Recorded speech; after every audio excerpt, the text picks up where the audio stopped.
정당한 사유가 있는 경우에는 계약갱신 요구를 거절할 수 있는데요. 가장 논란이 됐던 이슈가요. 바로 실거주 목적으로 새 집주인이 집을 비워달라고 할 때예요. 이때 계약갱신 청구권 인정될까요? 안녕하세요. 여러분들이 법을 내 이웃처럼 느끼길 바라는 옆집 최변 최선혜 변호사입니다. 여러분, 사실 제가 2007년도에 공인중개 자격을 취득했거든요.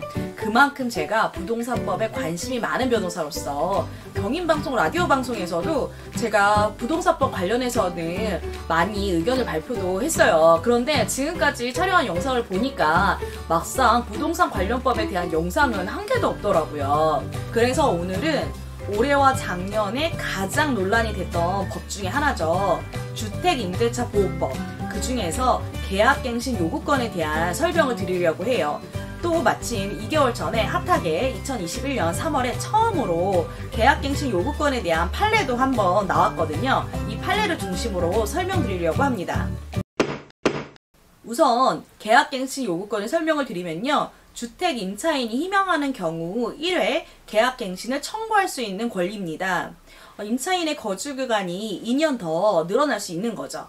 그 전에는 원래 2년만 보장했었거든요. 별도의 갱신 청구권은 없었어요. 이러한 법 개정에도 불구하고요. 정당한 사유가 있는 경우에는 계약갱신 요구를 거절할 수 있는데요. 법에서는요. 약 9개 정도의 구체적인 사유를 정하고 있는데 이 중 분쟁이 가장 많이 발생하는 경우가 임대인, 임대인의 직계존속, 비속 이걸 포함해서 목적 주택에 실제 거주하려는 경우입니다. 일단 직계존속은 본인 임대인 기준으로 부모, 조부모 등 직계 윗계열에 있는 사람을 말하고요. 직계비소는 자녀, 손자 등 자손 계열에 있는 자손을 의미합니다. 일단 갱신 청구권 9개는 화면에 띄워드릴 테니까요. 참고만 하세요. 가장 논란이 됐던 이슈가요. 바로 실거주 목적으로 새 집주인이 집을 비워달라고 할 때예요. 이때 계약갱신 청구권 인정될까요? 국토교통부는요. 전세 낀 집의 매매 계약이 추진될 때 세입자가 계약갱신을 하지 않겠다는 의사를 먼저 밝혔다면 그 이후에는 약속을 지켜야 한다라는 유권 해석을 내린 바 있습니다. 하지만 세입자가 매매계약서 작성 이후에 뒤늦게 생각이 바뀐 거죠. 그래서 나는 계약갱신 청구권을 행사하겠다. 이전에 내가 명확하게 계약갱신 포기 의사를 밝힐 것은 아니다. 라면서 그대로 살고자 하는 사례들이 속속들이 나온 거죠. 바로 이러한 계약갱신 청구권에 대한 첫 판결이 지난 3월에 나왔는데요. 이 따끈한 판례를 바로 3월에 제가 바로 입수를 했는데 이제서야 제가 설명을 드리네요.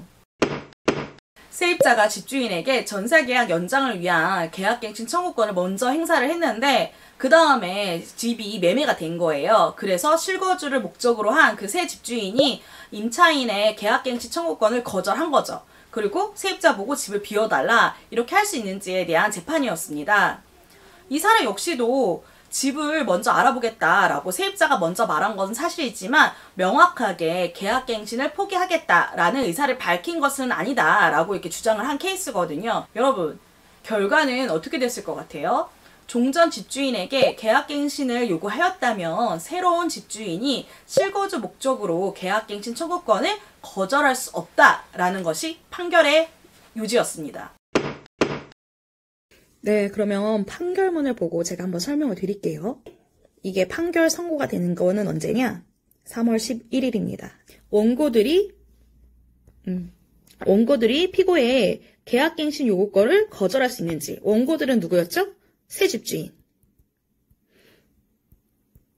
그러니까 원고들이 지금 부동산 새로운 구입자이면서 내가 이 집에 이 사건 건물에 이 집에 이제 내가 살 거니까 거주 목적이니까 새로운 집주인이 거주 목적을 이유로 이사를 한다고 피고의 계약갱신 요구를 거절할 수 있냐 여기에 대한 판단이에요. 법원은 뭐라고 봤냐면요. 일단 포인트만 먼저 말씀드리면 개정 임대차 보호법의 계약갱신 요구권은 임차인이 거주할 수 있는 기간을 안정적으로 연장해서 임차인의 주거권을 더욱 강화하기 위해서 도입된 것이 취지다. 여기 나와있죠. 입법 취지. 그래서 임차인의 주도로 임대차 계약의 갱신을 달성하려는 것이 원칙이고, 임차인의 계약 갱신 요구 시 임대인은 정당한 사유 없이는 거절하지 못한다. 그리고 이러한 계약갱신 요구권은 임차인이 계약갱신 의사를 표시하면서, 그러니까 일방적으로 표시만 하면 발생하는 권리다. 이거를 저희가 뭐라고 부르냐면 형성권이라고 얘기하는데, 이해 못하셔도 돼요. 그러니까 임차인의 스스로가 만들어진 권리지 이건 임대인과 논의해야 되는 권리가 아니라는 의미거든요. 이것만 아시면 됩니다. 여기서 핵심이 되는 부분이 어떤 부분이었냐면 바로 임대차 보호법 단서의 각호에 기재되어 있고, 이 8호의 포인트예요. 임대인이 계약갱신을 거절할 수 있는 적법한 사유를 얘기를 하는데, 임대인의 그 직계 존속, 비속, 존속은 누구예요? 본인을 기준으로 바로 윗계열, 아버지, 어머니, 할아버지, 할머니 이런 쪽을 얘기하고요. 직계 비속은 아래, 아들, 손자 이런 사람을 얘기를 해요. 이런 사람들이 주택에 실제 거주하려는 경우가 해당이 된다면, 이때는 임대인이 계약갱신을 거절할 수 있어요. 합법적으로. 뭐 이런 상황이 쭉 되어 있고. 근데 반면에 그 임대인이 실제 거주하는 사유는 다른 사유들, 위와 같은 이런 다른 사유들에 비해서 임차인 측에서 예측하기가 어렵다. 이건 왜? 임대인의 주관적 사유이기 때문이다. 내가 살지 말지는 임대인 마음속에 있는 거니까. 그래서 임차 목적물이 매도되어 새로운 임대인이 실제 거주하는 경우는 더 예측할 수 없죠. 왜? 내 임대인이 아니었으니까. 갑자기 팔리면서 바뀌는 거잖아요. 이 사건도 마찬가지로 등기된 거는 언제? 이 6개월. 임대차 종료 6개월 사이에 등기가 된 거니까 이런 경우는 더 예측하기가 어려운 거죠. 그래서 위와 같은 도입 취지, 그 다음에 계약갱신 요구권의 법적 성실, 아까 전에 형성권이라고 말씀드렸죠. 일방적으로 내가 주장하면 발생하는 권리, 그 다음에 실제 거주라는 사유의 거절의 특성, 뭐 예측하기 어려운 사정 이런 것들을 종합적으로 고려를 했을 때 매수인으로서는 계약 체결 당시에 기존 임차인이 계약갱신 요구권을 행사할지 여부, 그러니까 행사할지 말지 그 행사 기간을 사전에 미리 확인을 해서 매매 계약 체결 여부를 결정하는 것이 가능하다. 근데 반면에 임차인은 어떠냐? 자신이 계약갱신 요구권 행사한 이후에 임차 목적물이 새로운 집주인으로 양도가 되는 거죠. 그러면 그 양수인이 실제 거주를 이유로 거절할 수 있다라고 하는 경우에는 임대차 보호법의 개정 사유가 뭐예요? 주거권 강화죠. 그런데 이런 게 형해화된다, 퇴색된다 이런 점을 봤을 때 실제 거주를 이유로 한 갱신 거절 가주 여부는 임차인의 계약갱신을 요구할 당시에 누구? 임대인. 이 사건에서도 누구? 전 집주인, 전 임대인을 기준으로 봐야 된다. 제 영상을 몇 편 본 분들은 아마 제가 이런 얘기할 거 알 거예요. 늘 강조하죠.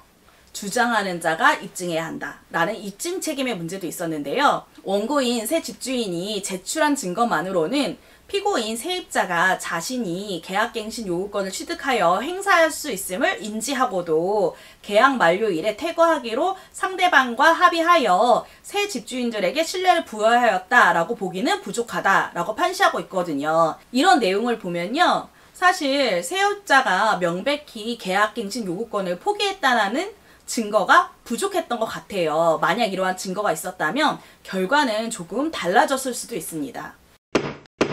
지금은 중개대상물 확인 설명서에 갱신을 포기했는지를 기재를 해야 되거든요. 그래서 계약갱신 요구권을 포기했는지를 다투는 일은 점점 줄어들 것 같기는 합니다. 그래서 제 주위에서는 세입자가 갱신 요구를 하면 이걸 팔 수가 없잖아요. 왜냐면 들어갈 수가 없으니까. 그런 경우에는 차라리 팔지도 못할 바에는 거주 목적으로 이사하시겠다는 분들도 많더라고요. 이미 전세금도 많이 올랐고 집값도 많이 올랐잖아요. 실거주인 사람한테 집을 팔기는 어렵고, 그렇다고 해서 예전 2년 전에 비해서 전세금도 많이 올랐는데 세입자한테 5%밖에 인상을 요구하지 못하니까 이런저런 계산을 하면 차라리 파는 것도 별로고 새로운 세입자를 얻을 수도 없으니까 차라리 나는 그냥 거주 목적으로 이사를 하는 게 이사 비용이 들더라도 이득이니까 이사를 하시겠다 이런 분들이 참 많더라고요.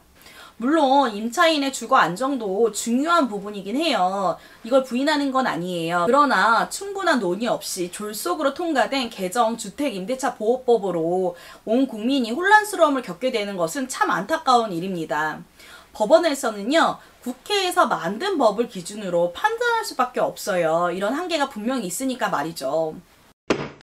임차인이 있는 주택을 매매하실 때에는요, 임대차 갱신 요구 기간인 계약 종료 6개월 이내가 남으신 경우에는 또 한 번 주의하시고, 임차인인 경우에도 임대차 갱신을 요구하시는 경우에는요, 확실한 증거가 남도록 임대인에게 입장을 밝히시는 것을 추천드립니다.